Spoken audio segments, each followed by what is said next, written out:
আমরা চাই যে বিদ্যুৎ সাশ্রয়ী এই সময় এটা দেশের সকলকে অবদান রাখবে। মাননীয় শিক্ষামন্ত্রী মহোদয় এখানে উপস্থিত থেকে এটাই প্রমাণ করতে চাচ্ছেন যে এটা যদি সরকারের অনেক গুরুত্ব আছে। আমরা চাই এটা সফল হোক, যারা স্থাপন করছেন তারা যেন শুধু স্থাপনের মাধ্যমে সীমাবদ্ধ না থাকে, এটার ফল এই এলাকার অন্যান্য প্রতিষ্ঠানের জন্য পায়। উদ্বৃত্ত বিদ্যুৎ আমরা অন্য জায়গায় সরবরাহ করার জন্য তাদেরকে বিভিন্ন অনুরোধ জানাচ্ছি। শিক্ষা মন্ত্রণালয়ের শিক্ষাগুলি আমাদের মাননীয় মন্ত্রী শিক্ষা ক্ষেত্রে সকল কাজ তিনি দেখাশোনা করবেন।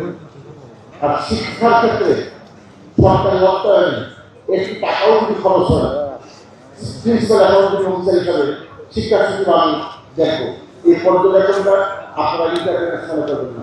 আমরা আমাদের পর্যবেক্ষণ চালিয়ে যাবো যাতে অর্থের ব্যবহারটা সঠিক হয়।